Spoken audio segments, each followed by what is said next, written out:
নমস্কার, আমি বৈশাখী। শিল্প সাহিত্য বা এই বৈশাখী চ্যানেলে সকল শ্রোতা বন্ধুদের স্বাগত জানাই। আজ আপনাদের বলবো গল্প দেহ সেবা। গল্পটি প্রাপ্তমনস্ক শ্রোতা বন্ধুদের জন্যে।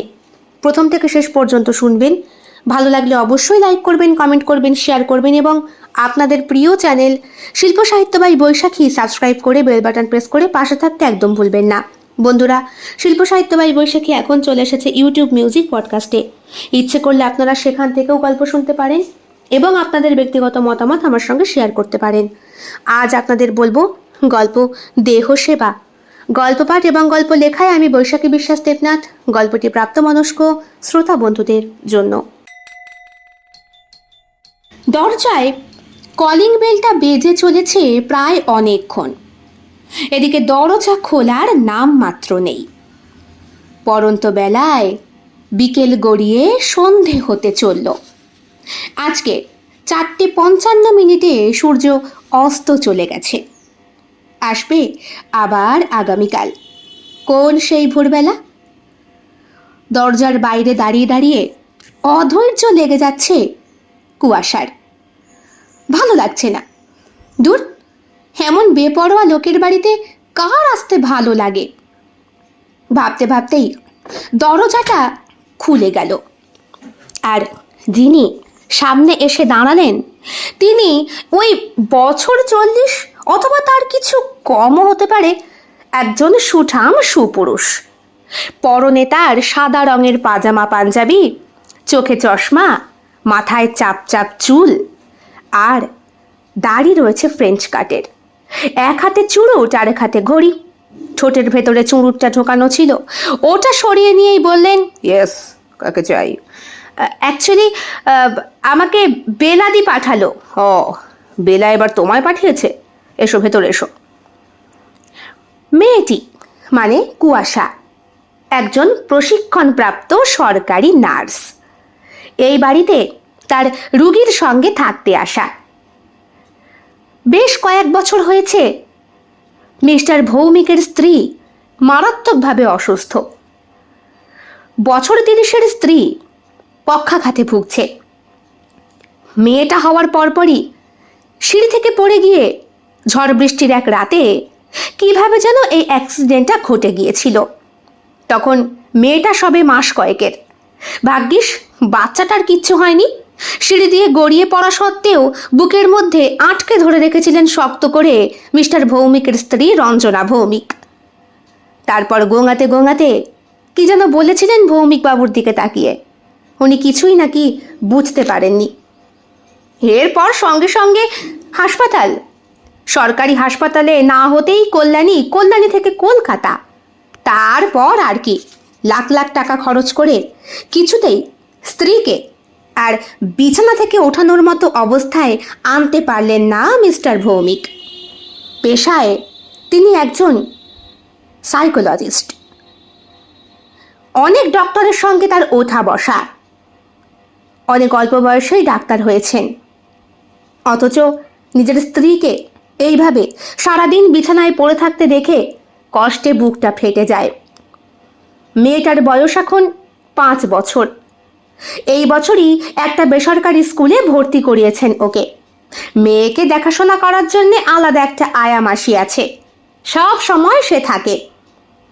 অত কিছু কুয়াশার জানার প্রয়োজন নেই, তবুও ওকে জানিয়ে দিয়েছিল দুলালদা, যিনি হাসপাতালের এই নার্সদের ইনচার্জে রয়েছেন। শোন, মন দিয়ে কাজটা করবি, তোর টাকার দরকার তাই বলছি। ভৌমিক বেশ ভালো লোক, শহরে ওনার বেশ নাম ডাক আছে। তাছাড়া উনি নিজে পেশায় একজন সাইকোলজিস্ট। অনেক টাকা রুগী দেখতে নেন, বুঝলি। বোধহয় সপ্তাহে 3 দিন বসেন, বাড়িতেই ওনার চেম্বার। স্ত্রীকে দেখাশোনা করার জন্যে একটা নার্সের প্রয়োজন, তাই। বাচ্চা মেয়েটা ছোট, তাকে দেখাশোনা করার আয়া আছে। তাছাড়া মেয়েটাকে নিয়ে আয়া নাকি মিস্টার ভৌমিকের নিজের বাড়িতে থাকে। নিজের বাড়ি কেন দুলালদা? আর এই শহরে এটা তো ওনার ডাক্তারখানার জন্য বাড়ি। এখানেই তো বউটাকে এনে আসার পরে বউটা প্রেগনেন্ট হয়, বিয়ের পরপরে চলে এসেছিল। এটা ওনার আলাদা ফ্ল্যাট। ওনার পৈতৃক নিবাস বাঁকুড়া। শুনেছি উনি নাকি ভালোবেসেই বিয়ে করেছিলেন। তাই বাপের বাড়ি আর শ্বশুর বাড়ি মানে রঞ্জনার একদম পাশাপাশি। মেয়েটা ওখানেই দাদু দিদা ঠাকুরদা ঠাকুমার কাছে হেসে খেলে বড় হচ্ছে। 6 মাসে 9 মাসে একবার আয়াটা নিয়ে আসে, মাঝে মধ্যে ওনার শ্বশুর শাশুড়িও নিয়ে আসে, ওই অবধি। আর মেয়ে তো জন্মগতভাবেই মায়ের বুকের দুধ অবধি খেতে পারেনি, অসুস্থ তো। এমন করে অসুস্থ কি করে হয়ে গেল? এমনিতে ছোটখাটো বাচ্চা কাচ্চা থাকলে সিঁড়ি দিয়ে ওঠানামা করতে বারণ করা হয়। আরে সেটা কি করে বলবো বল, বোধহয় খুব বৃষ্টিতে ভিজে ভিজে জল টল পড়েছিল, তাই পা পিছলে পড়ে। ও, তোর অত জেনে লাভ নেই, তুই তোর কাজটা গিয়ে কর, সারাদিন দেখাশোনা করবি। আর শোন, মিস্টার ভৌমিক কিন্তু খুব একটা বেশি কথা বলা পছন্দ করেন না, তাই কৌতূহলটা কম দেখাবি, কেমন? ঘাড় নেড়ে হ্যাঁ বলেছিল কুয়াশা। কুয়াশা বিশ্বাস।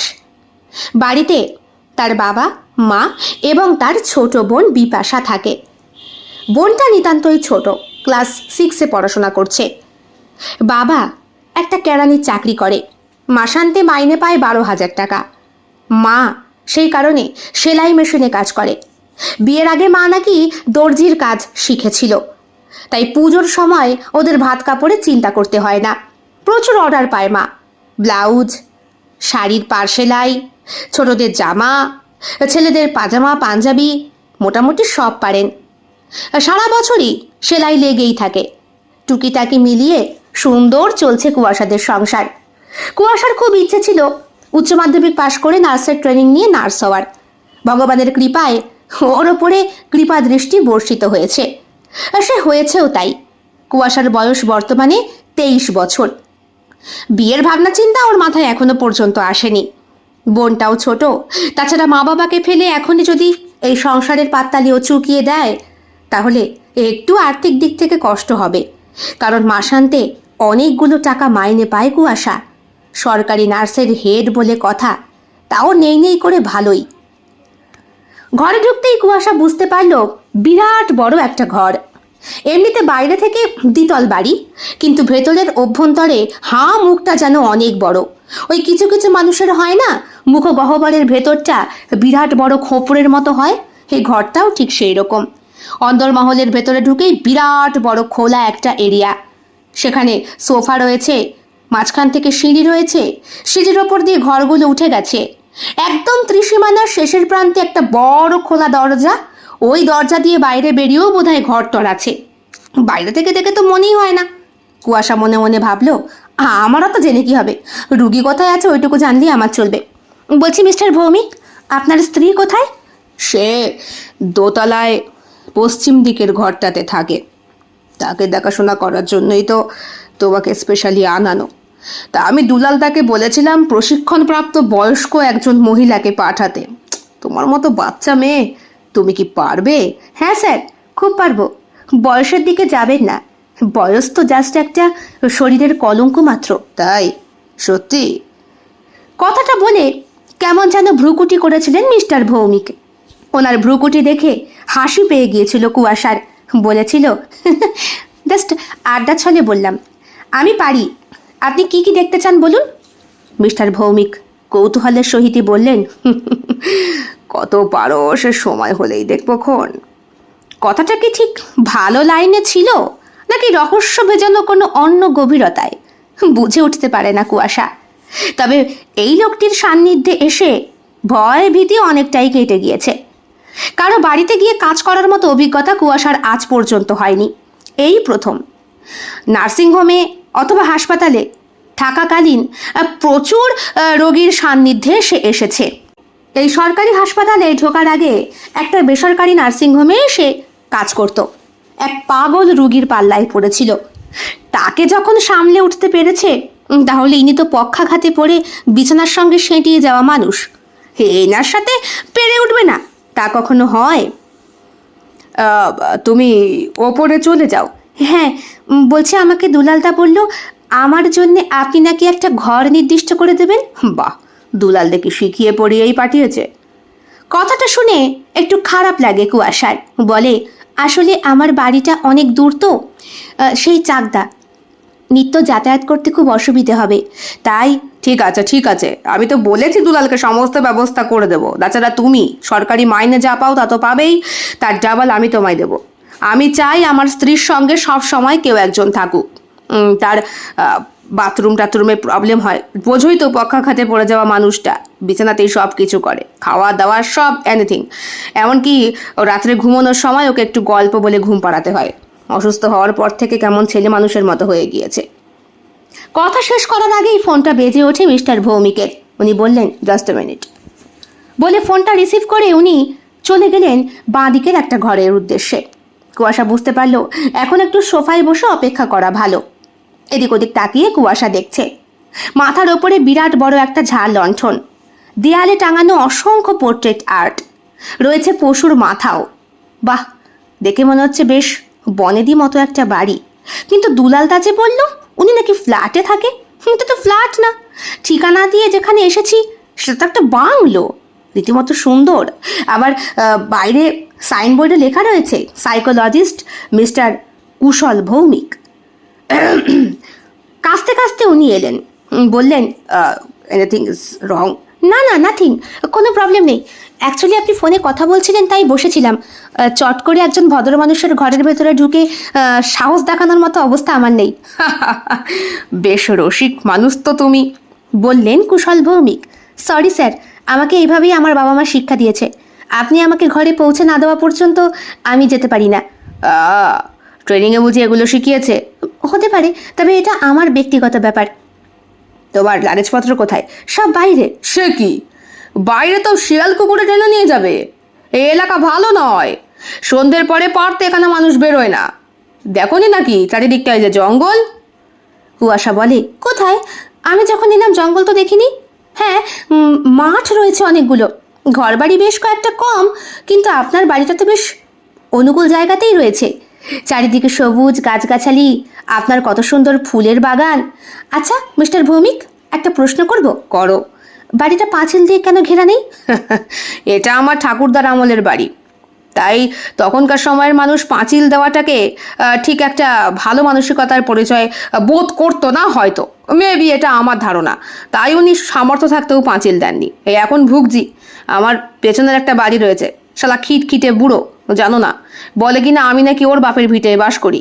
ঠাকুরদারা বেঁচে থাকতে ভালো করে উইল করে রেখে যায়নি, তাই এখন তো ঠিক করেছি চারদিকে চারটে থাম্বা পুঁতে দেবো, যাতে আমার সম্পত্তি আমি ঠিক দেখাশোনা করতে পারি। মিস্টার ভৌমিক বেশ কথা বলেন। কুয়াশাও ভীষণ কথা বলতে ভালোবাসে। ভাবলো, দুলাল দাজি বলল লোকটা নাকি কথাই বলে না, এদিকে কথা শুরু করলে থামে না।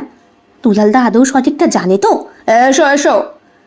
মিস্টার ভৌমিক ততক্ষণে সিঁড়ি দিয়ে ওপরে উঠতে শুরু করেছেন। লাগেজপত্রটা বাইরে থেকে এনে কুয়াশাও ওপরে উঠছে। কুয়াশার পরনে রয়েছে একটা নীল রঙের কুর্তি আর সাদা রঙের প্যান্ট। ওর শরীর স্বাস্থ্য বেশ সুন্দর, মোটামুটি একটা মেয়ের যতটুকু থাকার দরকার ততটুকুই আছে। মাথার চুলটা আঁকড়া ক্লিপ দিয়ে খোপা করে বাঁধা, কানে ছোট্ট ছোট্ট দুটো মুক্তোর দুল, হাতে একটা দামি ঘড়ি রয়েছে, গলায় রয়েছে রূপোর একটা চেন, তাতে ছোট্ট একটা কালো লকেট, কপালে ছোট্ট একটা কালো টিপ, ব্যাস ওইটুকুই। খুব একটা আহামরি না হলেও কুয়াশা বেশ সুন্দরী। ওর পরনের পোশাকটাও কিন্তু আলাদা, নার্সিংহোম থেকে দেওয়া খয়েরি রঙের পাড় আর সাদা রঙের শাড়ি, ওইটাই ও পরবে, তবে যখন ও ওর ম্যাডামের কাছে গিয়ে দাঁড়াবে। পশ্চিম দিকে দরজার কাছে আসতেই কুয়াশা লক্ষ্য করল ঘরের সবকটা দরজাতেই তালা বন্ধ করা। মানুষ কম, এদিকে ঘর বেশি থাকলে যা হয়।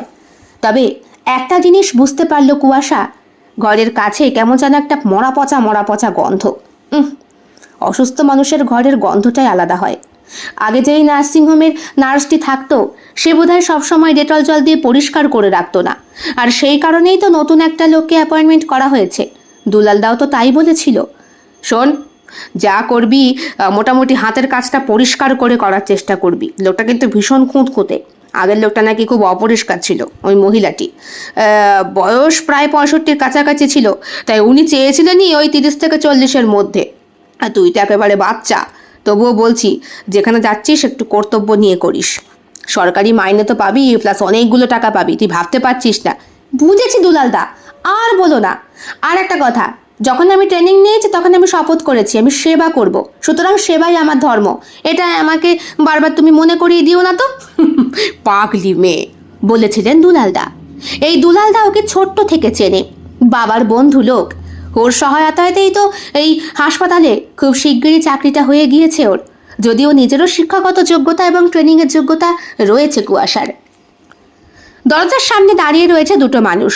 বিরাট বড় কাঠের দরজা, বেশ গোল ফ্রেমের। ঘরটাকে দেখেই মনে হচ্ছে অনেকটা বড় হবে ভেতরে। শুধু একটাই দরজা মধ্যেখানে, দুদিকে দুটো জানালা, তবে সে দুটো বন্ধ করা ও দুটো গোল শেপেরই। দরজা খোলার সঙ্গে সঙ্গে ক্যাঁচ শব্দে দরজাটা খুলে যেতেই ভেতর থেকে একটা ক্ষীণ কণ্ঠস্বর ভেসে এলো। আমি আমি রঞ্জনা। ঘরের ভেতর ঢুকে ঠিক বাঁদিকের সুইচ বোর্ডে হাত দিয়েই যেই উনি জ্বালালেন, সঙ্গে সঙ্গে ঘরের ভেতরে চারিদিকে আলো জ্বলে উঠল। বিরাট বড় ঘর, লাল রঙের মেঝে, তাতে কার্পেট পাতা রয়েছে সাদা। একটা বিরাট বড় পালঙ্ক, বেশ সুন্দর সেগুন কাঠের মনে হচ্ছে, ঘরের ঠিক মাঝ বরাবর। পালঙ্কের পেছন দিকে বিরাট বড় খোলা একটা দরজা। ওই দরজা খুললেই বোধহয় কাঁচ দিয়ে ঘেরা সুন্দর একটা ব্যালকনি পরিদর্শিত হতে পারে। দরজার পাশে বড় বড় দুটো জানালা, সে দুটো বন্ধ। মাথার কাছে যেখানে এই বড় পালঙ্কটা রয়েছে, সেইখানে টাঙানো রয়েছে একটা পোর্ট্রেট আর্ট। দেখেই মনে হলো কুয়াশার এটা মিস্টার ভৌমিক, ওনার স্ত্রী এবং ছোট্ট কন্যাটির ছবি। তার অপোজিট সাইডেই রয়েছে আরেকটি বড় আয়না, সেটিও সেগুন কাঠেরই তৈরি। খাটের দুদিকে রয়েছে দুটো টেবিল, টেবিলের একদিকে লণ্ঠন মানে টেবিল ল্যাম্প, আর একদিকে রয়েছে জল ঢাকা একটা কাঁচের জগ আর কাঁচের গ্লাস। এছাড়া ঘরে ছড়িয়ে ছিটিয়ে রয়েছে বেশ কয়েকটি আসবাবপত্র। একটা বড় আলমারি রয়েছে, একটা টেবিল রয়েছে, আর রয়েছে একটা একটা কাঠের বাক্স। বাক্সটার মধ্যে বিভিন্ন রকমের ফুলের নকশা করা, বেশ খোদাই করা। ঝাল লণ্ঠনের আলোয় ঘরটা চারিদিকে আলোকিত হয়ে রয়েছে। তবে ঘরের ভেতরকার রংটা বেশ বেমানান। ভেতরকার দেয়ালের রংটা কেমন যেন ডিপ কালো কালো লাগছে। কুয়াশা জানে ভেতরের দেওয়ালে যতটা লাইট রং করা যায় তত বেশি আলো খেলে। তাছাড়া এতদিন যে কটা রুগীর কাছেও গিয়েছিল তার মধ্যে এইরকম বিকৃত রুচি কারোরই দেখেনি। ভেতরের দেয়ালের রংটা কালো নাকি নীল, হয়তো ওনাদের পছন্দের রং। আর ওই রংটার কারণেই না ওই আসবাবপত্র থেকে শুরু করে বাদবাকি সব কিছুই ঘরের সঙ্গে কেমন যেন বেমানান টাইপের। এই যে এই মেয়েটি তোমার দেখাশোনা করবে। গলা থেকে কণ্ঠস্বর বেরোই না। এত কিছু সৌন্দর্য দেখতে দেখতে কুয়াশা নিজের রুগীকে দেখতেই ভুলে গিয়েছিল। তোমার নামটা? কুয়াশা, কুয়াশা বিশ্বাস। বাহ, কেবি। তবে তোমাকে কেবি বলেই ডাকবো। Thanks mister Bhowmik. ইনি আপনার? আমার ওয়াইফ। তাকিয়ে দেখে কুয়াশা কঙ্কাল সার একটা দেহ। চোয়ালগুলো ভেঙে পড়েছে, মাথার বড় বড় চুলগুলো মুখের সঙ্গে একেবারে বেমানান। চোখ দুটো কোঁটর থেকে ঠিকরে যেন ভেতরে ঢুকে গিয়ে আরও ভেতরে ঢুকে গিয়েছে। কানের বড় বড় দুলগুলো কানের লতি থেকে ঝুলে পড়েছে। গায়ের ফর্সা রংটা কেমন যেন খয়াটে আর ধূসর টাইপের। হাতের শাঁখাপলাগুলো দেখে মনে হচ্ছে কোনো কঙ্কালের হাতে পড়ানো, এতটাই দুর্বল তার শরীর। গলার হাড়, কপালের সিঁদুর সবটাই বেমানান। গায়ে রয়েছে একটা সাদা রঙের নাইটি, পায়ের ওপর দিয়ে চাদর। কুয়াশা দেখে বলল, ইস, এত অল্প বয়সে আপনার এরকম অবস্থা ম্যাডাম? গলা দিয়ে কোনো কণ্ঠস্বর বেরোলো না, শুধু চোখের মধ্যে দুঃখের দীপ্তি। হ্যাঁ, এইরকমই তো হচ্ছে। আর কত করব বলো? চিকিৎসা করতে করতে জমানো সব পুঁজি প্রায় শেষ। তবুও বাঁচানোর শেষ চেষ্টাটা করে যাচ্ছি। ওই বলে না, যতক্ষণ শ্বাস ততক্ষণ আশ। বলে নিজের চশমাটা খুলে চোখটা একবার মুছে নিলেন মিস্টার ভৌমিক। ওনার স্ত্রীর দিকে তাকিয়ে কুয়াশা বলল, চিন্তা করবেন না ম্যাডাম, আমি যখন চলে এসেছি আপনাকে সম্পূর্ণ সুস্থ করে তোলার দায়িত্বটা আমার, ওটা আমি শপথ করেছি। বসে থাকা বিছানায় সেই রুগ্ন মূর্তিটি কেমন যেন দাঁত বের করে হাসল। হাসিটা দেখে বুকের ভেতরটা ভয়ে মোচড় দিয়ে উঠল কুয়াশার। কঙ্কাল দাঁত বের করে হাসলে কিরকম মারাত্মক লাগতে পারে, হেকেও ঠিক সেই রকমই লাগছে। তার উপরে দাঁতগুলো গজাল, নিচের পাটিও সমান না, ওপরের পাটিও সমান না। বিভৎস হাসি হেসে ক্ষীণ কণ্ঠে রঞ্জনা ভৌমিক বললেন, ঠিক আছে, আমি আমি তোমাকে দেখেই সুস্থ হয়ে গেছি। আমি ঠিক ভালো হয়ে যাব। হ্যাঁ হ্যাঁ, নিশ্চয়ই ভালো হবে। কেন ভালো হবে না?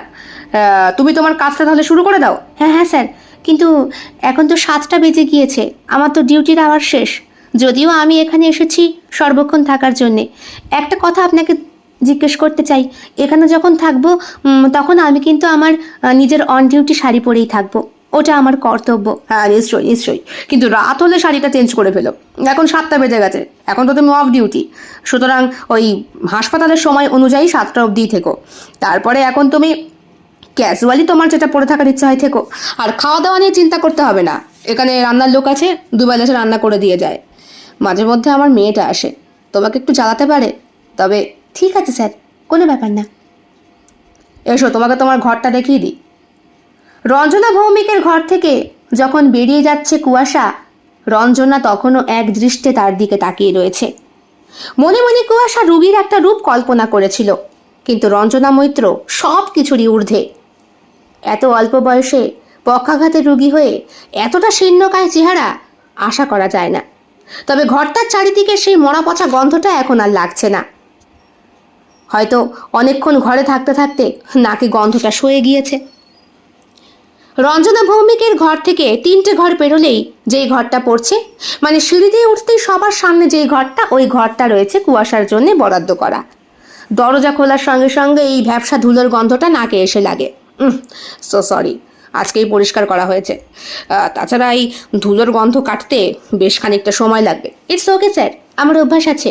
তাছাড়া আমার ইমিউনিটি পাওয়ার যথেষ্ট বেশি, ওই ধুলো বালি আমার কোনো ক্ষতি করতে পারে না। তাই নাকি? বললেন মিস্টার ভৌমিক। হ্যাঁ স্যার। লাগেজপত্র গুছিয়ে নেওয়ার জন্য ঘরের ভেতর ঢুকে কুয়াশা বলল, স্যার তাহলে আমি একটু ফ্রেশ হইনি? হ্যাঁ হ্যাঁ নিশ্চয়ই নিশ্চয়ই। দরজাটা বন্ধ করে দিল কুয়াশা। বিরাট বড় একটা পালঙ্ক, পরিষ্কার চাদর তাতে পাতা, একদম হুবহু রঞ্জনা ভৌমিকের ঘরের মতোই, শুধু আসবাবপত্রগুলো এদিক ওদিক করা। রঞ্জনা ভৌমিকের আয়নাটা ওনার বিছানার সামনে আর ওর বিছানার পাশে। এছাড়া ঘরের স্ট্রাকচার সবটাই দেখি একই রকম। রঞ্জনা ভৌমিকের পালঙ্কের ঠিক পেছন দিকটায় বড় দরজাটা নিয়ে যথেষ্ট কৌতূহল ছিল কুয়াশার। নিজেও তাই দরজাটা খুলতেই ভয়ে গাঁটা শুকিয়ে গেল ওর। দরজা খোলার সঙ্গে সঙ্গেই ভাগ্যিস ব্যালকানি ভেবেও পা বাড়ায়নি, কারণ সেইখানটা সম্পূর্ণ ফাঁকা। নিচে রয়েছে জঙ্গলে ভরা এমন অদ্ভুত ডিজাইনের ঘর, বাইরে থেকে দেখে তো মনে হচ্ছে না। ভেবেছিল পেছন দিকে দরজার পাশে হয়তো খোলা একটা ব্যালকানি থাকবে, তা তো নেই। তাহলে এই দরজাটা করার মানে কি? সত্যিই তো জঙ্গলাকীর্ণ এলাকা। সন্ধে 7টা বাজে, জ্যোৎস্নার আলোয় বাইরের পরিবেশটা যথেষ্ট ভয়ার্ত। আর জঙ্গলে গাছগাছালির ফাঁক দিয়ে হিংস্র পশুর যাতায়াতটা যেন ওই চাঁদের আলোতে বেশ সুন্দর দৃশ্যমান। দমকা হাওয়া আসার আগেই দরজাটা বন্ধ করে দিল, ছিটকানিগুলোকে ভালো করে আটকে দিল রঞ্জনা। রাত্রিবেলা এখান থেকে চোর ডাকাত এই দরজা ভেঙে ওর ঘরের ভেতর ঢুকে পড়বে না তো? হিসাবে ইচ্ছে করলেই কেউ এখানে গাছ পেরিয়ে অথবা মই লাগিয়ে ওপরে উঠে আসতেই পারে। এরম আনপ্রোটেক্টেটিভ ভাবে বাড়ি কেউ তৈরি করে। তবুও হামাটাতে কি এই দরজাগুলো না খুললেই হলো? দরজার পাশে রয়েছে বড় বড় 2টো জানালা, তবে সেখানে কাচের ফ্রেমটাই সার, গ্রিল নেই। যদিও কাচের ফ্রেমটা বেশ শক্ত করেই লক করা, টেনে খোলাটা অতটা সম্ভব হবে না বাইরে উপস্থিত কারো পক্ষে। তবুও ঘরটা কেমন যেন রহস্যময়। ওয়াশরুম রয়েছে ঘরের সঙ্গেই লাগোয়া। নিচের লাগেজপত্র খুলে নাইটিটা বের করে নিয়ে বাথরুমে যায় কুয়াশা। সন্ধ্যা থেকে পেটে কিচ্ছু পড়েনি। এই সময় হাসপাতাল থেকে বাড়ি ফিরলেই মা মুড়ি মেখে দিত। নারকেল কোড়া, চানাচুর, পেঁয়াজ কুচি, লঙ্কা কুচি, সামান্য আদা কুচি আর 2 কোয়া রসুন কুচি দিয়ে ভালো করে আম তেল দিয়ে মুড়ি মাখা, আর মায়ের হাতের আমুল দুধের চা। উফ, ভাবতেই জিভে জল চলে আসে কুয়াশার। ছোট বোনটা সব সময় মুড়ি থেকে বেছে বেছে চানাচুর আর বাদাম আর নারকেল কুচিগুলো তুলে তুলে খেয়ে নিত। ওই নিয়ে বোনের সঙ্গে বেশ মারপিটও হতো। মা বলতেন, কি রে, ছোট বোনটাকে ধরে ধরে মারিস? হ্যাঁ। তখন কুয়াশা বলতো, ছোট বলে সবসময় পার পেয়ে যাবে, তুমি তো আলাদা করে খেতে দিয়েছো, আমারটা কেন খাবে? বোন বলতো, বলে যাস না দিদি, তোর ওপরে কিন্তু আমার ভাগ সব থেকে বেশি বলে জিভ ভেঙাতো।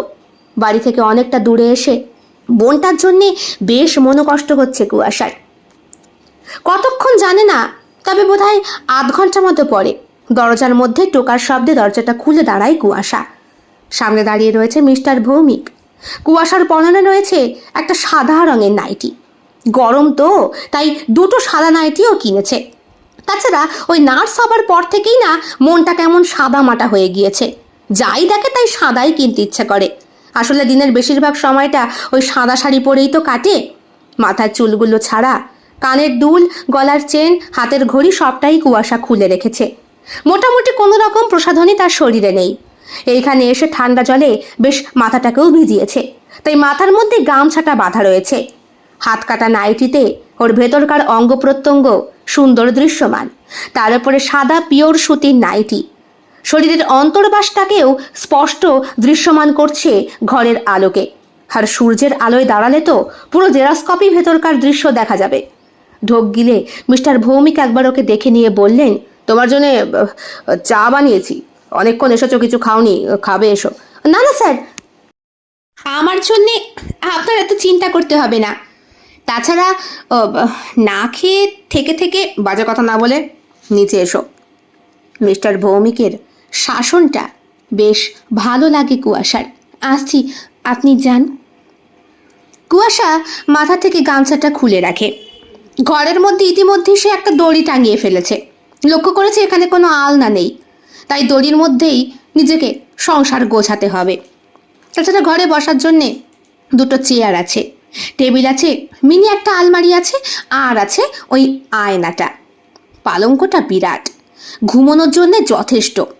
হ্যাঁ, পালঙ্কের পাশে একটা ছোট্ট বাক্সের মধ্যে বোধহয় কিছু সরঞ্জাম রাখা আছে, পরে দেখবে খনি। যদি শীত টিত করে তাহলে বোধহয় চাদর টাদর। বড়লোকদের বড়লোকি ব্যাপার স্যাপারই আলাদা। বিছানাটা ভালো করে দেখে নিল কুয়াশা। শোবার জন্যে দুটো মাথার বালিশ আর রয়েছে দুটো পাশ বালিশ, চাদরের সঙ্গে ম্যাচিং করে ওয়ারগুলো পরানো। আয়নার সামনে দাঁড়িয়ে চুলটাকে ভালো করে ঝেড়ে নেয় কুয়াশা। ইস, আসার পথে হেয়ার ড্রায়ারটা আনতে একদম ভুলে গিয়েছে। এই ভর সন্ধেবেলা স্নান করেছে, আবার মাথায় না যন্ত্রণা করে। না, যদিও অভ্যেস আছে রাত বিরাতে বাড়ি ফিরে স্নান করা। কপালের টিপটা পরে নেয় কুয়াশা, মুখের মধ্যে একটু গোলাপ জলটা মেখে, হাতেও সামান্য কিছু লোশনটা মেখে সে ভাবে, গলায় কি ওড়না দিয়ে যাব? থাক, গরম লাগছে। ওর ঘরে এসি নেই, তবে নিচে যেখানে বসে রয়েছে সবাই সেখানে এসি আছে। ওর ঘরে বিরাট বড় মাথার ওপর একটা পাখা রয়েছে, আর রয়েছে মান্দার আমলের একটা টেবিল ফ্যান। মানে কোনো রকম অসুবিধে ওর হওয়ার কথা নেই। দক্ষিণ দিকের এই দরজাটা যদি খোলা যেত, যদি বেশ গ্রিল দিয়ে অথবা কাঁচ দিয়ে ঘেরা ব্যালকানি থাকতো, তাহলে আর এই গরমটা লাগতো না। যদিও পরবর্তীকালে হয়তো মিস্টার ভৌমিক অতিরিক্ত গরম সহ্য করতে না দেখে ওর জন্য একটা এসি বসিয়েও দিতে পারে। বাবা, এখানে আসার পরপরই মিস্টার ভৌমিকের ওপর থেকে অতিরিক্ত প্রত্যাশা বেড়ে যাচ্ছে কুয়াশার। মনে মনে নিজেকেই নিজে ধিক্কার দেয় সে। তুই না একটা সেবিকা, তুই সেবা করে একজনকে সুস্থ করতে এসেছিস, তোরা তো আশা আসে থেকে। ভাবতে ভাবতেই দরজাটা বন্ধ করে কুয়াশা নিচের দিকে নেমে আসে। সিঁড়ি দিয়ে দেখতে পায় মিস্টার ভৌমিক বসে রয়েছেন সোফায়। সামনে রয়েছে একটা বাটি, তার মধ্যে কিছু খাবার আর 2 কাপ গরম ধোয়া ওঠা চা।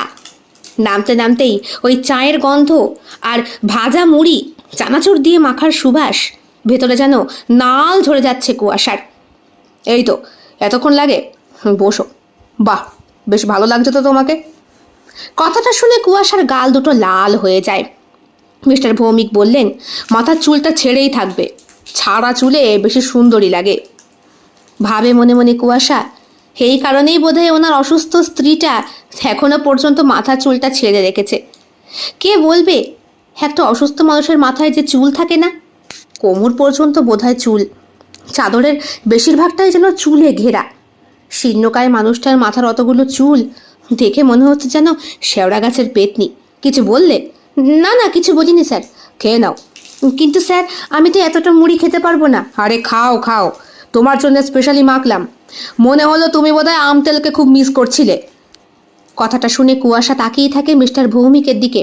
আপনি কি করে জানলেন স্যার? আমি মুখ দেখে পড়তে পারি মনের কথা, বলেছেও না আমি কিন্তু সাইকোলজিস্ট। তাই তো। ইস, এই লোকটার সামনেই মনে মনে এনার বউয়ের বদনাম করলাম। কি জানি বাবা কি ভাবলো আমার নামে। মুড়ি খাচ্ছে কুয়াশা। মিস্টার ভৌমিক বললেন, জানো কুয়াশা, সরি কেবি। না না, আপনি আমাকে নাম ধরেই ডাকতে পারেন। আমি আপনার থেকে বয়সে অনেকটাই ছোট হব। হ্যাঁ, তোমার লেটার দেখে তো বুঝতেই পারলাম। তোমার বয়স তো 23 বছর। বাড়িতে কে কে আছে? বাড়িতে বোন আছে, 6-এ পড়ে, বাবা আছে আর মা আছে। আমাদের অবস্থা আগে খুব খারাপ ছিল, জানেন তো স্যার। আমি ছোটবেলায় অনেকটা গরিবী আনার মধ্যে বড় হয়েছি। এরপরে মা যখন সেলাই মেশিনে কাজ শুরু করলো, তখন থেকে। তোমার মা সেলাই মেশিন চালায়? হ্যাঁ স্যার। বাহ, ভালোই হলো। তাহলে আমার যাবতীয় পোশাক আশাক তোমার মাকেই দেবো খুনি বানিয়ে দিতে। Thank you sir. বলে কুয়াশা চায়ের কাপে চুমুক দিতেই মায়ের হাতের সেই গন্ধটা পেল। হয়েছে? কি স্যার? মা হয়েছে? হ্যাঁ স্যার, হয়েছে। সেই দিন রাত্রেবেলা খাবার টেবিলে বসেছে কুয়াশা। বলল, স্যার আমি বরং আগে মিসেস ভৌমিককে খাইয়ে দিয়ে আসি, তারপর খাবো। এটা আমার কর্তব্য। তাছাড়া সন্ধেবেলায় আপনাকে একটা কথা জিজ্ঞেস করতে একদম ভুলে গিয়েছিলাম। মিসেস ভৌমিককে তো সন্ধেবেলায় কিছু খাওয়ানো হয়নি। ওকে আমি 6টার সময় খাইয়ে দিয়েছি। স্যুপ করেছিলাম। বেচারি তো লিকুইড খাবারটাই এখন বেশি প্রেফার করছে। তার উপরে ধরো বিছানার মধ্যেই পটি টটি সব করে, প্রবলেম হতে পারে শরীরের দিক থেকে। তাই স্যার, উনি কি কোনোদিন সুস্থ হবেন না? এইটা তো আমি ডক্টরকে বহুবার জিজ্ঞেস করেছি। উনি তো ভীষণ অবাক। বাচ্চাকে কোলে নিয়ে রঞ্জনা এই তো সিঁড়ির ওপরেই হাঁটাচলা করছিল, কিভাবে যেন পড়ে গেল স্লিপ কেটে। ভাগ্যিস আমার টুটুনের কিচ্ছু হয়নি। টুটুন আপনার মেয়ের নাম? হ্যাঁ, এই তো কিছুক্ষণ আগেই ভিডিও কলে কথা হলো। খুব ইচ্ছে করে মেয়েটাকে নিয়ে আসতে, কিন্তু নিয়ে আসলেই মেয়েটা ওর মায়ের কাছে গিয়ে বসে থাকে। আর ওর মা ওকে দেখে আরো বেশি অসুস্থ হয়ে পড়ে, খুব অসুস্থ হয়ে পড়ে। মেয়েটাকে তো কোলে নিতে পারে না, ভালোবাসতে পারে না। বুঝতে পারছো না, সবসময় মানুষটা বসেই রয়েছে। মুখ থেকে দু একটা কথাবার্তা বেরোয়, তাও আবার আবোলা আবোলা মাঝে মধ্যে। শরীরটা নড়াচড়া করতে পারে না। মেয়েটাকে দেখলে ওর দুঃখ আরো 10 গুণ বেড়ে যায়। তাই তো বলল কুয়াশা। তাহলে এখন উনি কি খাবেন? আর স্যুপই খাবে, আমি করে রেখেছি। তুমি বরং খাবারটা খেয়ে নাও, বুঝলে? তুমি খেয়ে শুয়ে পড়ো। আজকে আমি দেখে দিচ্ছি, আগামীকাল ভোর থেকে তুমি শুরু করো। ঠিক আছে স্যার। মনে মনে মিস্টার ভৌমিককে থ্যাংক ইউ দিল কুয়াশা। খাবার টেবিলে অনেক খাবার সাজানো। রুটি আছে, ভাত আছে, তড়কা আছে, মাছের ঝোল আছে। কি দিয়ে খাবে কুয়াশা বুঝতে পারে না। বাড়িতে তো যে কোনো একটা জিনিস দিয়েই সাবার হয়ে যায় খাওয়া, সেখানে এত পদ। স্যার আমি এত খাবার খেতে পারবো না, আমি ওই সামান্য একটু ভাত আর মাছের ঝোলটাই খাচ্ছি। এত বড় একটা মানুষও এইটুকু খাবার খেয়ে পেট ভরে? তার উপর উঠতি বয়সের মেয়ে। পেট ভরে খাও, বুঝলে? এখানে পেট ভরে খাওয়াটাই কিন্তু নিয়ম, বললেন মিস্টার ভৌমিক। ওনার গলার ঝাঁঝালো সুরে বেশ শাসন শাসন একটা ভাব, অনেকটা বাবার মতো। মেয়েরা আদর্শ পুরুষ হিসাবে কিন্তু বাবাকেই প্রথমে পয়েন্টিং করে থাকে। মানুষটাকে বেশ ভালো লাগছে কুয়াশার। একদিনের মধ্যে কতটা আপন করে নিয়েছেন। ওনার শাসনে ভয় পেয়ে কুয়াশা পেট ভরে ভাত খেলো, আর খাওয়ার পরে বুঝতে পারলো বুক ঠেলে বেরিয়ে আসছে। এতটা খাওয়া তো অভ্যেস নেই। বাড়িতে মা যখন ভাত খাইয়ে দেয় তখন এইরকমই পরিমাণে বেশি করে খাওয়ায়। এই জন্যই মায়ের হাতে খেতে ভয় পায় কুয়াশা, নিজের হাতেই খায়। খাওয়ার পর জল খেয়ে একটু যেতে ইচ্ছে করছিল মিসেস ভৌমিকের ঘরের দিকে, কিন্তু ওর পেছনে পেছনেই মিস্টার ভৌমিক সুপের বাটিটা হাতে নিয়ে ওপরে উঠছিলেন। বললেন, ওইদিকে কোথায় যাচ্ছ? ভাবলাম মিসেস ভৌমিক একটু গুড নাইট বলে আসি। আর গুড নাইট বলতে হবে না, তুমি এখন তোমার ঘরে গিয়ে চুপ করে শুয়ে পড়ো। সকালবেলা হলে তারপর গুড মর্নিংটা বলো, আমি ওকে খাইয়ে শুয়ে পড়বো। বুঝতে পারল কুয়াশা মিসেস ভৌমিকের সঙ্গে মিস্টার ভৌমিক এক ঘরে ঘুমোন না। অসুস্থ মানুষের মানুষটাকে প্রিয় হতে পারে, কিন্তু রোগটাকে তো নয়। মিসেস ভৌমিকের ঘরে ঢুকে যাওয়া পর্যন্ত দরজার কাছে চুপ করে দাঁড়িয়েই ছিল কুয়াশা। তারপর দরজাটা খুলে ওর ঘরে ঢুকতেই ভয়ের চোটে চিৎকার দিয়ে উঠল। দেখতে পেল ওই কাঁচের দরজাটা কে যেন খুলে দিয়ে গেছে। পুরো ঘর ফাঁকা, তার মধ্যে দরজা খোলা, কাঁচ। কি করে সম্ভব? তাড়াতাড়ি কাঁচের দরজাটা বন্ধ করতেই কুয়াশার মনে হলো ঘরের ভেতরে দ্বিতীয় কোনো ব্যক্তি হয়তো উপস্থিত। ভয়ের চোটে কুয়াশা ঘরের বাইরে বেরিয়েই জোর একটা ধাক্কা খেল মিস্টার ভৌমিকের সঙ্গে। আরে আস্তে! মিস্টার ভৌমিকের হাত থেকে সুপের কাঁচের বাটিটা ছিটকে পড়ল সিঁড়ি থেকে গড়িয়ে একেবারে নিচে। কুয়াশা বলল, ঘরে দরজাটা কে খুললো? হ্যাঁ? ওহো, ও তো আমি খুলে দিয়ে এসেছি। ঘরটা ব্যবসা গন্ধ হয়েছিল, তাই ভাবলাম একটু হাওয়া পাওয়া ঢুকুক। কেন, না, আমি তো ঘর থেকে বেরোনোর সময় দরজা বন্ধ করে দিয়ে এলাম। তারপরে আমার বেশ মনে আছে, আমি যখন মুড়ি খেয়ে ওপরে এলাম তখনও তো আমি দরজাটা বন্ধই করেছিলাম। কিন্তু কিন্তু তুমি যখন খেতে নামলে, তোমায় খেতে দিয়ে আমি যখন ওপরে উঠলাম তখন আমি খুলে দিয়েছিলাম। কিন্তু স্যার, আপনি তো আমার পেছনে পেছনে উঠলেন, সামনে দিয়ে কখন উঠলেন? এত বড্ড বেশি কথা বলো কেন? আমি তো খুলে দিয়েছি, সরো দেখি বলে কুয়াশাকে ধাক্কা দিয়ে সরিয়ে উনি ঘরের ভেতরে গিয়ে দরজাটা বন্ধ করে দিলেন। ভালো করে ঘরটা দেখে নিলেন, এমনকি ওয়াশরুমটা পর্যন্ত। খাটের নিচ পরীক্ষা করে বললেন, ভয় নেই, বক্স খাট, কেউ শুয়ে থাকবে না। ঘর থেকে বেরিয়ে যাচ্ছিলেন, শুধু বললেন, ভয় লাগলে দরজাটা খুলে শুয়েও, আমাকে দিয়ে কোনো ভয় নেই। আমার শরীর থেকে সম্ভ্রম সংঘম অনেক দিন আগেই নষ্ট হয়ে গিয়েছে, ও সবার কাউকে দেখেই জাগে না। স্যার, আপনি এমন কেন বলছেন? না, তোমার ভয় হতে পারে, একটা অসুস্থ বউ, একটা ইয়ং পুরুষ মানুষ, তুমি একটা বাচ্চা মেয়ে, তোমাকে দেখে আমার আর যাই হোক কাউন জাগবে না, কারণ আমি আমার বউকে যথেষ্ট ভালোবাসি। এই কথাটার উপর বেশ করে মিস্টার ভৌমিকের প্রতি শ্রদ্ধা 10 গুণ বেড়ে গেল কুয়াশার। দরজাটা বন্ধ করতেই বুঝতে পারল ওর বুকের ধুকপুকানি অসম্ভব বেড়ে গিয়েছে। এরকম মানুষ দেখা যায়। এর আগে যেই নার্সিংহোমে চাকরি করত, সেইখানে যার পাল্লায় পড়েছিল সেই পাগল ছেলেটা আদেও পাগল না শেয়ানা পাগল, শেষ পর্যন্ত তো বাড়ির লোককে বলেই বসেছিল কুয়াশা, আপনার এই শেয়ানা ছেলেকে কোনো ভালো ডাক্তার দেখান। কথা নেই বার্তা নেই আমার বুকে হাত দেয়, আমার পেছনে হাত দেয়। এইরকম ভাবে যদি ওকে দেখাশোনা করার জন্য লোক রাখেন, থানায় কেস হবে আপনাদের নামে। হ্যাঁ, যদিও উল্টে দোষারোপটা কুয়াশাকেই ওরা দিয়েছিল, কারণ কুয়াশার বাবা মার সেই রকম সামর্থ্য নেই ওইসব বড়লোকের বিরুদ্ধে লড়াই করবে। কুয়াশাকে অনেকটা পানিশমেন্ট খেতে হয়েছিল নার্সিংহোম থেকে, তাড়িয়েও দিয়েছিল। তারপরই তো এই দুলালদার সাহায্যে একেবারে সরাসরি পরীক্ষা দিয়ে প্রবেশ করলো সরকারি হাসপাতালে। দরজাটা বন্ধ করে ওয়াশরুম থেকে বেরিয়ে বেশ সুন্দর স্বাভাবিকভাবেই ঘরের মধ্যে ঘুমিয়ে পড়ে কুয়াশা। হালকা হালকা শীত করছে এই ফ্যানের হাওয়াতেই, গায়ে চাদরটা দিয়ে নেয়। শোয়ার আগে বাক্সটা একবার খুলেছিল, যা ভেবেছে তাই। সেখানে একটা রয়েছে কম্বল আর বেশ কয়েকটা চাদর ওর ব্যবহারের জন্য। নাইট ল্যাম্পটা অফ করার সঙ্গে সঙ্গেই গোটা ঘরটায় ভুতুড়ে অন্ধকার নেমে আসে। ভয় করে, তাই মাথার পাশের টেবিলে রাখা ওই লাইটটাকে জ্বালিয়েই কুয়াশা ঘুমিয়ে পড়ে। এই ঘরের দেওয়ালটাও অদ্ভুতভাবে নীল রঙের। এরা কি এই রং বড্ড বেশি পছন্দ করে? অনেক রাতে, কত রাতে কুয়াশা জানে না, তবে ওর মাথার কাছের ওই দরজাটায়, যেটা নাকি পালঙ্কের একদম পেছন দিকে, সেইখানে ঠকঠক করে শব্দ পেয়েছিল কুয়াশা। ঘুমটা ভেঙে গিয়েছিল সেই শব্দে। এতটাই জোরে হাওয়ার শব্দ, মনে হচ্ছে ছিটকেনি খুলে দরজাটা হাওদা হয়ে খুলে যাবে। আর দরজাটা খুলে গেলেই হয়তো কোনো হিংস্র পশু ঝাঁপিয়ে পড়বে কুয়াশার ওপরে। ও শরীরটাকে খুবলে খেয়ে নেবে, তারপর ওকে নিয়ে চলে যাবে জঙ্গলে। কেউ বুঝতে পারবে না কুয়াশা কি করে গায়েব হয়ে গেল। ভয় পেয়েছিল, আর ভয় পাওয়ার দরুনই মেন দরজাটা খুলে নিচে নামতে যাবে, হোমনি দেখে মিস্টার ভৌমিক মিসেস ভৌমিকের ঘর থেকে বেরোচ্ছেন। ওনার হাতে রয়েছে একটা বড় পাত্র, বোধহয় তাতে কোনো খাবার। একটা মানুষের লিকুইডে কতক্ষণই বা পেটে থাকে। ওকে দেখেই মিস্টার ভৌমিক বললেন, এ কি, ঘুমোওনি? রাত 1:30 বাজে। আপনি আপনি মিসেস ভৌমিকের ঘরে কি করছেন স্যার?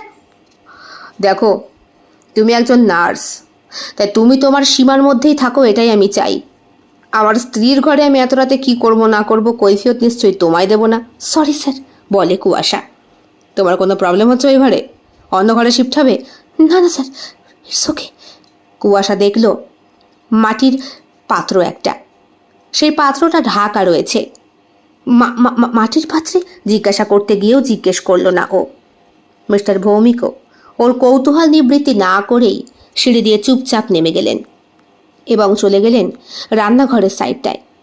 কুয়াশা মনে মনে ভাবলো, সকালবেলা উঠে না হয় ভালো করে দেখবে কোথায় কি আছে। তবে পচা গন্ধটা কেমন যেন বিভৎসভাবে বৃদ্ধি পেয়ে চলেছে। অসহ্য লাগছে কুয়াশার, এত গন্ধ কি করে সম্ভব এরকমটা? কখন ঘুমিয়ে পড়েছে কুয়াশা জানে না। তবে ঘুম ভেঙেছে প্রায় বেলা 8টার দিকে।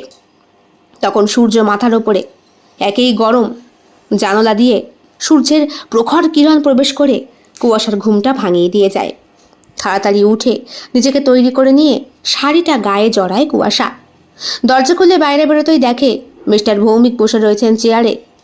রান্নার ছিস শব্দ হচ্ছে, বোধহয় কাজের লোকটি এসেছে।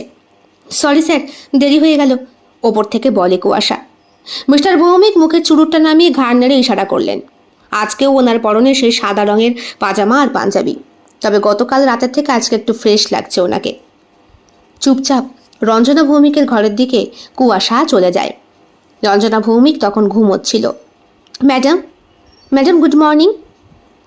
রঞ্জনা ভৌমিক চোখের দৃষ্টি মেলে তাকায়।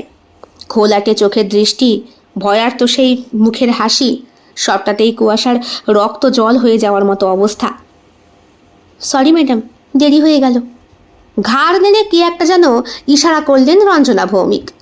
ওর কথা মতেই কুয়াশা ওই দরজার কাছে যেতেই উনি বোধহয় বলছেন দরজাটা খুলে দিতে। কুয়াশা কিছুতেই দরজাটা খুলল না, বলল, না না ম্যাডাম, দরজার কাছে কোনো ব্যালকনি নেই, তার উপরে পেছন দিকটা জঙ্গল, হিংস্র পশুরা রয়েছে, বরং বন্ধই থাক। আপনার ঘরে কোনো পচা গন্ধ হবে না, আমি সেই বন্দোবস্ত করে দিচ্ছি।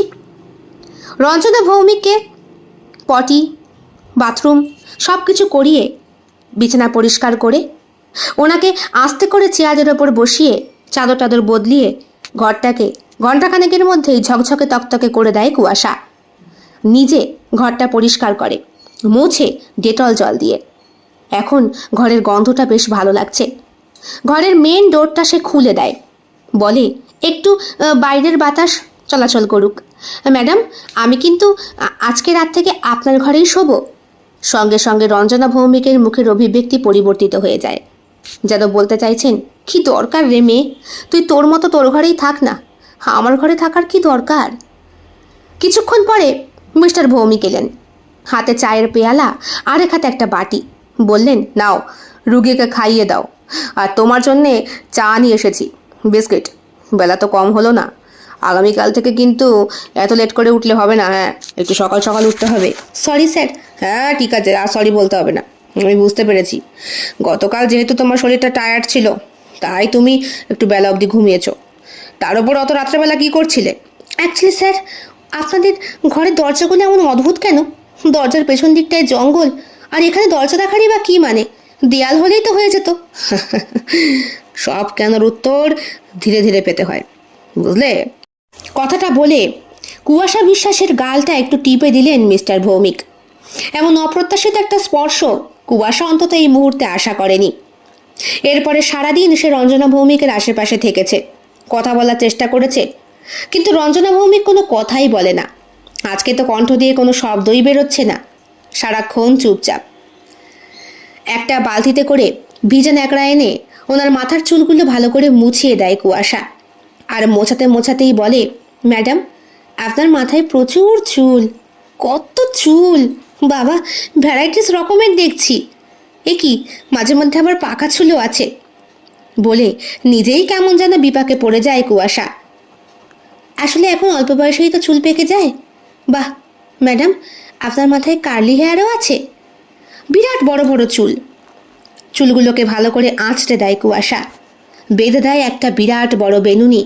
বেনুনিটা কোমর ছাপিয়ে চলে যাবে। দেখে মনে হচ্ছে যেন সেই পদ্মদিঘির কালো জলে হরেক রকম ফুল, হাঁটুর নিচে দুলছে কুকুর, গোছা ভরা চুল, সেই রকম।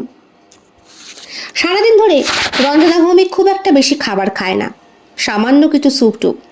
তবে কুয়াশাকে প্রচুর পরিমাণে খাওয়াচ্ছে মিস্টার ভৌমিক। মানুষটা বোধহয় খুব ভোজন রসিক, আর নিজে সেরকম আহার করে না, আর কুয়াশা না খেতে চাইলে তাকে ধমক দেয়, জোর করে খাওয়ায়। প্রায় দিন 15 বেশ ভালোই কেটেছে কুয়াশার। রাত্রে ওই ভয়টা সে আর পায়নি। প্রথম দিনের পর থেকে দরজা বা জানালা কেউই খুলে রাখে না, সবটাই বন্ধ থাকে। দিনের বেলায় সারাক্ষণ রঞ্জনা ভৌমিকের কাছে, আর রাত হলেই নিজের ঘরে। বেশ কল্পনার মায়াজাল বুনতে পছন্দ করে কুয়াশা। মিস্টার ভৌমিক এই কদিনেই ওর অনেকটা ক্লোজ হয়ে গিয়েছে। এই তো কিছুদিন আগে রান্নাঘরে স্যুপ বানাচ্ছিলেন মিস্টার ভৌমিক, হঠাৎ করে হাতটা কেটে ফেললেন নিজের। সঙ্গে সঙ্গে নিজের কর্তব্য করার জন্য কুয়াশা ছুটে যায় এবং মিস্টার ভৌমিকের আঙ্গুলটা নিজের মুখে পুরে চুষতে শুরু করে।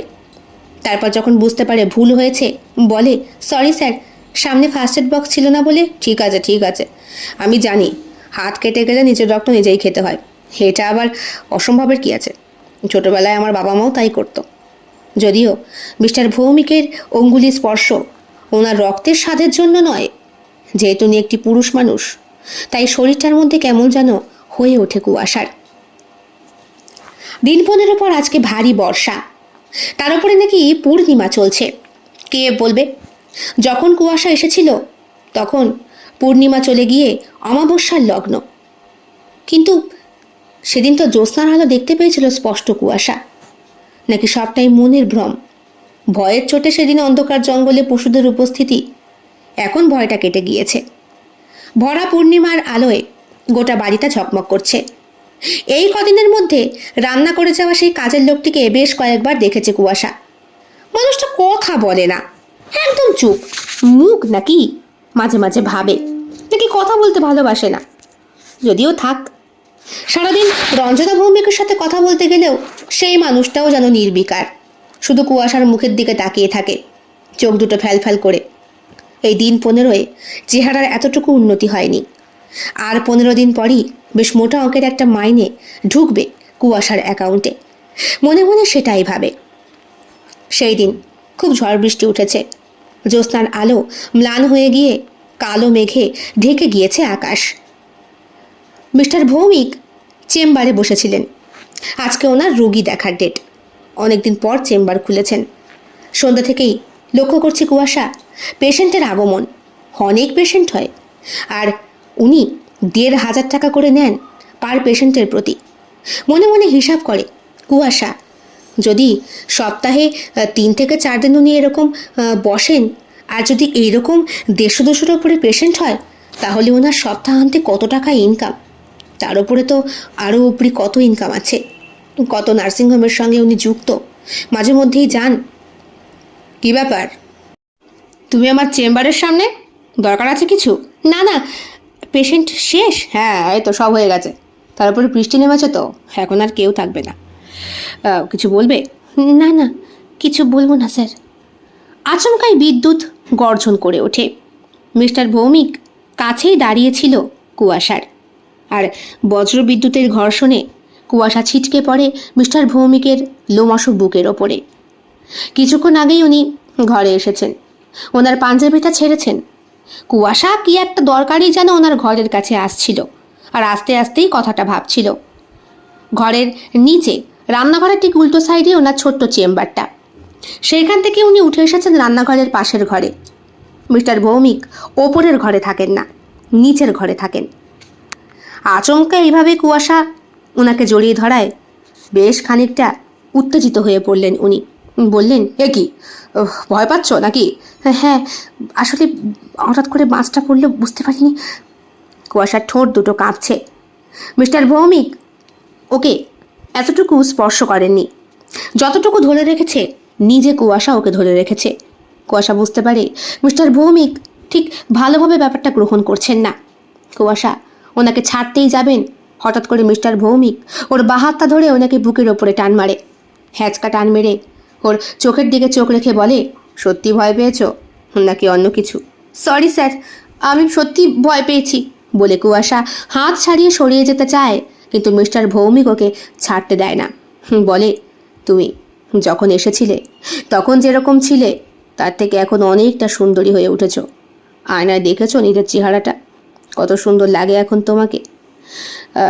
বাই দ্য ওয়ে, কিছুদিন পরই তোমার ব্লাউজের মাপটাও চেঞ্জ করতে হবে। লজ্জা পেয়ে যায় কুয়াশা, আবার মনে মনে ভাবে এতটা বেশি প্রত্যাশা করা ঠিক না। ও একজন নার্স, সেবিকা, সুতরাং সেবা ওর পরম ধর্ম। বিয়ে করতে অথবা সংসার পাততে কুয়াশা এখানে আসেনি। মিস্টার ভৌমিক বললেন, আজকে রাতে তোমার দরজাটা খুলে রেখো। কথাটা শুনেই কুয়াশার বুকের ভেতরটা মোচড় দিয়ে ওঠে।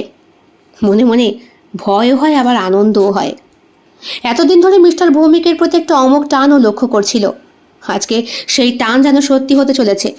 হোক না সম্পর্কটা পরকীয়ার, তবুও বেশি দিন বোধহয় নারী পুরুষ এইভাবে সম্পর্কহীনতা ছাড়া থাকতে পারে না।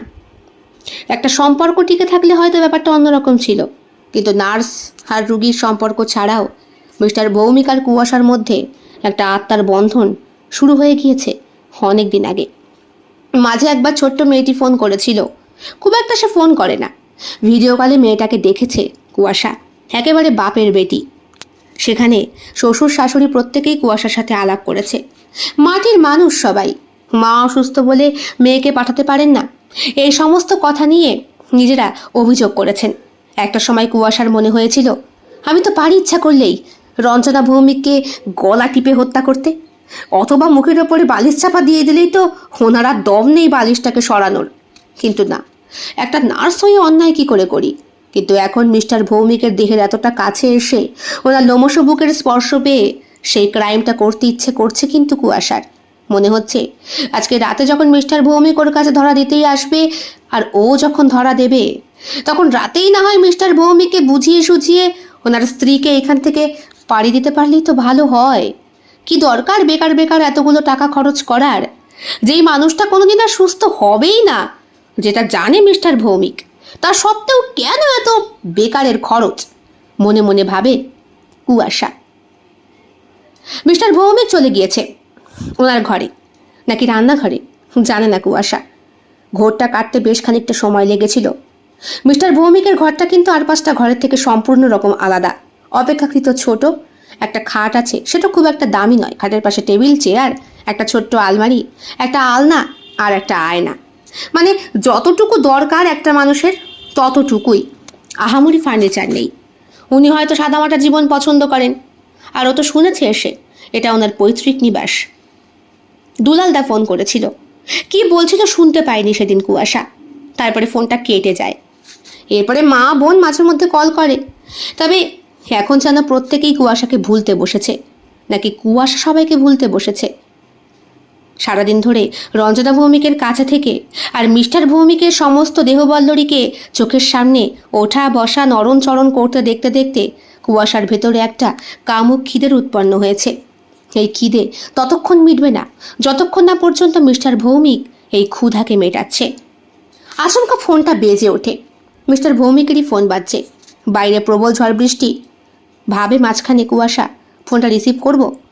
একটা unknown number. Hello. Hello, mister Kushal Bhowmik আছেন? হ্যাঁ আছেন, উনি এখন রান্নাঘরে কাজ করছেন। আপনি? আমি আমি আমি আমি চৈতালির ছেলে। চৈতালি? কে চৈতালি? মাস 2 আগে আমার মা কাজ করতে গিয়েছিল ওনার বউকে দেখাশোনা করতে। আমার মায়ের তো কোনো খোঁজ নেই, মা বাড়ি ফেরেনি। আমি কিন্তু এবার পুলিশ কেস করব। আমি ওনাকে আগেও ফোন করেছি, উনি কিচ্ছু বলেনি। উল্টে আমার মার নামে 70,000 টাকা আমার অ্যাকাউন্টে পাঠিয়ে দিয়েছে। হ্যাঁ, আমার মায়ের মাইনেটা আমার অ্যাকাউন্টেই ঢুকতো। আমার টাকা চাই না, আমার মাকে চাই। এগুলো কি বলছেন? কদিন আগের কথা? এই তো মাস 2 হবে বোধ হয়। আপনি কে? কে? কার সাথে কথা বলছো তুমি? ফোনটা হাত থেকে পড়ে যায় কুয়াশার। তার শরীরটা কাঁপছে। ফোনটাও কেটে গিয়েছে। কে ফোন করেছিল? বললো মাসখানেক আগে যে কাজ করতো সেই মহিলার ছেলে। ওফ, জ্বালিয়ে খাচ্ছে। মহিলা একটা চরিত্রহীন মেয়ে ছেলে, আমার থেকে বয়সে কত বড়। এদিকে আমার বউকে সেবা যত্ন না করে আমার ওপর ঢলে পড়তো। যাচ্ছে তাই অবস্থা। একদিন তো বাড়ি থেকে পালিয়ে গেল জানো। যখন পালালো তখন আমার বউয়ের রতন চুরটা খুঁজে পাচ্ছিলাম না, আর মানতাসাটা দুটো নিয়ে ভেগেছে। ওই ছোড়াকে বলেছি, তুমি আমার নামে কি কেস করবে, আমি তোমার নামে কেস করবো। দেখো তোমার মা আমার বউয়ের গয়না নিয়ে ভেগেছে। তাও তো ভালো, আমি মাস মাইনেটা কমপ্লিট করে দিয়েছি, এখনো টাকা পাঠাচ্ছি। আমার কর্তব্য তাই। কিন্তু কিন্তু ওই মহিলাটা গেল কোথায়? সে কি করে বলবো আমি? ওসব জেনে তোমার কি হবে?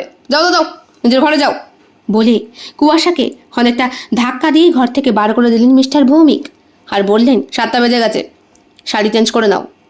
আর শোনো, দরজাটা কিন্তু খুলে রেখো। সমস্ত কথা ভুলে গিয়ে কুয়াশা আবার ভাসতে চলল সেই নিজের অলীক কল্পনার জগতে। রাত বাড়ছে, কুয়াশার মনের ভেতরেও সমস্ত চিন্তা শক্তিগুলো একত্রিত হয়ে বিলম্বিত প্রলয়ের সময় গুনছে। রাত তখন কটা বাজে? এই প্রায় 10:30 মতো হবে। আজকে রাতে নৈশভোজে চোখের দিকে তাকাতে পারছিল না কুয়াশা মিস্টার ভৌমিকের। রঞ্জনা ভৌমিক আজকে নিজের হাতে মিস্টার ভৌমিক খাইয়ে দিয়ে এসেছেন। কুয়াশাকে পরার জন্য দিয়েছেন একটা লাল টকটকে অন্তর্বাস, বলেছেন এইটা পরে থাকবে। ওনার কথা মতোই কুয়াশা সেইটা পরেই নিচে খেতে নেমেছিল। সেটা দেখে উল্টে রাগ হয়েছে মিস্টার ভৌমিকের। বললেন, খাওয়া দাওয়ার পরে গা ভালো করে ধোবে। কেমন, এটো শরীরে এসব পোশাক পরবে না। কেন? যেটা বলছি সেটা শোনো, আমার বাড়িতে আমার নিয়ম চলে। ঘাড় নেড়ে বশীভূত রমণীর মতো কুয়াশা ওনার কথার সাথে হ্যাঁ মিলিয়েছিল। ঘরে এসে দ্রুত নিজেকে সুন্দর করে পরিপাটি করে গুছিয়ে নেয় কুয়াশা। অন্তর্বাসটা লাল, ওপরের নাইটিটাও লাল, তার উপরে দরজাটা খোলা। আজকে মিলনের প্রতীক্ষায় দিন গুনছে সে। ঝড় বৃষ্টির প্রবণতা 10 গুণ বেড়ে গিয়েছে। কুয়াশা নিজের শরীরটাকে আয়নার সামনে দাঁড় করিয়ে দেখে। বেশ হৃষ্টপুষ্ট হয়েছে সে, নাদুস নুদুস তার চেহারা। হ্যাঁ, এরপরে বোধহয় 34 সাইজের বদলে 36 সাইজের ব্লাউজ ব্যবহার করতে হবে। শরীরে মাংসলপেশির পরিমাণ অদ্ভুতভাবে বাড়ছে। থলথলে চেহারা, এই শরীরে যদি মা ওকে দেখে তাহলে আকাশ থেকে পড়বে। ভাবতেই চিন্তায় ছেদ পড়ল। খোলা দরজার ভেতর থেকে ঘরের ভেতরে প্রবেশ করলেন মিস্টার ভৌমিক। ওনার পরনে রয়েছে আজকে একটা কালো রঙের পাজামা। এতদিন ওনাকে সাদা পরতেই দেখেছে, হঠাৎ করে কালো পাজামা বেশ অদ্ভুত লাগে কুয়াশার। অবাক হচ্ছ? হ্যাঁ, আপনি তো কোনো সময় এরকম রং পরেন না। দিন 15 একদিন পরি, আজকে আমার কালো পোশাকের দিন, তাই। আমি কিছু বুঝতে পারছি না স্যার। বুঝতে পারছো না? বোঝাচ্ছি। দরজাটা বন্ধ করে দেয় মিস্টার ভৌমিক। কুয়াশার মনের ভেতরে দামামা বাজতে শুরু করেছে। মিস্টার ভৌমিক হ্যাঁচকা টান দিয়ে ওকে বুকের কাছে নিয়ে আসে। ওর ঘাড়ের কাছে ওনার মুখটা রেখে বলে, বউটাকে এত কষ্ট করেও মারতে পারছি না, না খাইয়ে রেখে রেখেও সালা মরছে না, কি করে মারা যায় বলো তো? কুয়াশার মনের ভেতরে আশার আলো ফুটে ওঠে। নার্স হিসাবে সে তার কর্তব্যকে ভুলে যায়। বলে, হ্যাঁ, আমার কাছে ঘুমের ওষুধ আছে, আপনার কাছেও থাকতে পারে। আপনি তো মানুষের মনের কথা বোঝেন, সাইকোলজিস্ট। দিয়ে দিন না একটা। পথের কাটা পরিষ্কার হয়ে গেলেই তো আমরা এক হতে পারবো, তাই না? তারপরে আপনার মেয়েটাকে নিয়ে সুখে শান্তিতে। চট করে মিস্টার ভৌমিক ওর মুখের দিকে তাকায়, চোখে চোখ রেখে বলে, ঠিক, একদম ঠিক, ঠিক সলিউশন বার করেছো। এই কারণেই তো চট করে কাউকে ভরসা অথবা বিশ্বাস করতে পারি না। কি? কুয়াশা অবাক দৃষ্টিতে ওনার দিকে তাকিয়ে রয়েছে।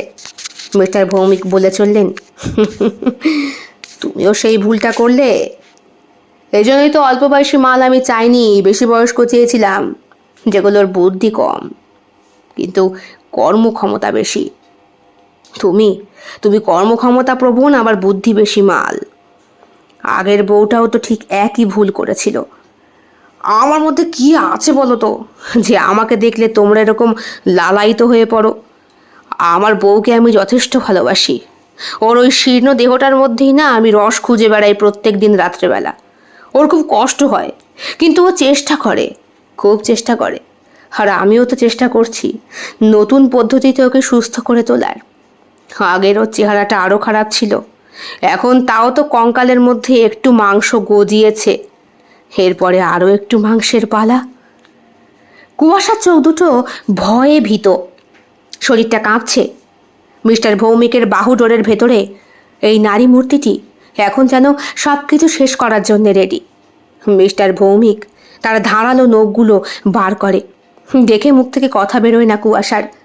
মিস্টার ভৌমিক শুধু বললেন, সো সরি কুয়াশা, তুমিও আজকের পর থেকে গায়েব হয়ে যাবে, তোমাকেও কেউ খুঁজে পাবে না। এরপরে তোমার বাড়ি থেকেও ফোন আসবে, কিন্তু তোমার অ্যাকাউন্টে টাকা ঢুকে যাবে। পরবর্তীকালে টাকা দেখে কেউ আর তোমার খোঁজও করবে না। এগুলো আপনি কি বলছেন? কথাটা শেষ করার আগেই কুয়াশার ঠিক গলার কাছে ওকে পেছন ঘুরিয়ে জাপটে ধরে ওর ঘাড়ের কাছে সজোরে দাঁত বসিয়ে দিলেন মিস্টার ভৌমিক। কুয়াশা চিৎকার করে উঠল। তারপরে ওর শরীরের ভেতর থেকে যাবতীয় রক্ত শুষতে শুরু করলেন মিস্টার ভৌমিক। রক্ত শুষে শুষে শুষে শুষে একসময় ছিবড়ে করে ফেললেন কুয়াশার শরীরটাকে। তারপরে নিথর অন্তর্বাসের ভেতরের ওই নরম থকথকে মাংসপিণ্ড নিজের নখের আঁচড়ে কেটে মাটির পাত্রর মধ্যে সাজিয়ে নৈবেদ্য অর্পণ করলেন নিজের স্ত্রীর ঘরে গিয়ে। রঞ্জনা ভৌমিক তাকিয়ে রয়েছে মিস্টার ভৌমিকের দিকে। তার চোখে মুখে অসম্ভব খিদে। বললেন, নাও, খেয়ে নাও বলে নিজের একটা আঙুল রঞ্জনা ভৌমিকের মুখের দিকে এগিয়ে দিতেই চুপচুপ করে পাইপের মতো চুষতে শুরু করলেও রঞ্জনা ভৌমিক মিস্টার ভৌমিকের শরীরে জমে থাকা সমস্ত কুয়াশার রক্তগুলো, শরীরের সেই নরম মাংসপিণ্ড যেগুলো প্রত্যেকটি নারী দেহেই থাকে, সেইখানকার মাংসগুলোকে সুন্দর করে রান্না করে এনে দিলেন তিনি। স্যুপের মতো সেটাকেও খেতে শুরু করলো রঞ্জনা ভৌমিক। তার ধারালো ঠোঁটে হাসি ফুটেছে, চেহারা যেন কিছুক্ষণের মধ্যেই পরিবর্তিত হয়েছে। ক্ষীণ কণ্ঠস্বরে কেবলমাত্র বললেন তিনি, এত ভালোবাসো আমায়, এত ভালোবাসো? হ্যাঁ, ভালোবাসবো না?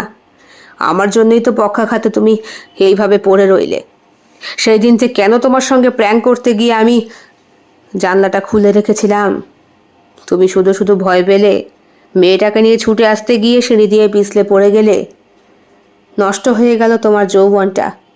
আমি আমি আমি তোমায় খুব ভালোবাসি রঞ্জনা, তোমার জন্য আমি খুন পর্যন্ত করতে পারি। এই অপথ্য ওষুধ তো এজন্যই আবিষ্কার করেছি, সব থেকে টাটকা রক্ত আর টাটকা মাংস, যেটা মানুষের শরীরে সম্পূর্ণ পরিমাণে পুষ্টি যোগায়। এখন সেটাই তোমায় সম্পূর্ণ সুস্থ করে তুলবে। কিন্তু কত খুন করবে? এই তো কত মানুষকে তুমি হত্যা করে ফেললে, কত মানুষকে টাকা দিয়ে আর ভোলাবে। যতদিন না তুমি সুস্থ হচ্ছ, আমার মন বলছে আর মাত্র কয়েকটা শিকার, এরপরে আমার রঞ্জনা আবার উঠে বসবে, আবার সে সম্পূর্ণ সুস্থ হবে, আবার আবার আবার আমি তাকে ভালোবাসবো, আদর করব, আবার কামের ক্ষুধা মেটাবো বলে ক্ষীণকায় সেই স্ত্রীলোকের কঙ্কালসার শরীরটিকে জড়িয়ে ধরল মিস্টার ভৌমিক। বাইরে তখন প্রচণ্ড পরিমাণে বাজ পড়ছে। ঘরের ভেতরে পড়ে রয়েছে বক্ষ সৌন্দর্যহীন সেই নরম স্থূলকায় দেহটা। প্রত্যেকটি মন্দিরেই তো দেবতার চরণে অর্পণ করার জন্যে পাঠা বলি দেওয়া হয়। সেটাও তো এক প্রকারের দেহভক্ষণ সেবাই হলো নাকি? তদ্রূপ মিস্টার ভৌমিকও ওনার অসুস্থ স্ত্রীকে বাঁচানোর জন্যে দেহসেবা অর্পণ করেন। আর তার আগে যাদেরকে এই বাড়িতে ওই দেখাশোনা করার জন্যে স্পেশালভাবে আনানো হয়, তাদেরকে খাইয়ে পরিয়ে ওই বলি দেওয়া পাঠার মতোই হৃষ্টপুষ্ট করে গড়ে তোলা হয়। তারপর দেবতার চরণে নৈবেদ্যের ন্যায় স্ত্রীর চরণে অর্পণ করেন সেই মাংস, দেহ সেবা। আর যাই হোক, স্ত্রী তো লক্ষ্মীশ্রী, ভগবানকে তো সন্তুষ্ট রাখতেই হবে। যেখানে মিস্টার ভৌমিক নিজেই ওনার স্ত্রীর ওপরে সম্পূর্ণভাবে আসক্ত। কেমন লেগেছে আজকের নিবেদন? কমেন্ট বক্সে কমেন্ট করতে কেউ ভুলবেন না। আর ভালো লেগে থাকলে অবশ্যই লাইক করবেন, শেয়ার করবেন এবং আপনাদের প্রিয় চ্যানেল শিল্প সাহিত্য বাই বৈশাখী সাবস্ক্রাইব করে অবশ্যই পাশে থাকবেন। দেখা হবে অন্য আরও একটি ভিন্ন স্বাদের গল্পের সঙ্গে খুব শিগগিরই। বন্ধুরা, বেল বাটন প্রেস করতে কিন্তু একদম ভুলবেন না, নতুন গল্পের নোটিফিকেশন চট জলদি পেয়ে যাবার জন্যে। দেখা হবে খুব শিগগিরই আরও নতুন একটি ভিন্ন স্বাদের গল্পের সঙ্গে। সবাই খুব ভালো থাকবেন, সুস্থ থাকবেন এবং শরীরের যত্ন নেবেন। বিদায়।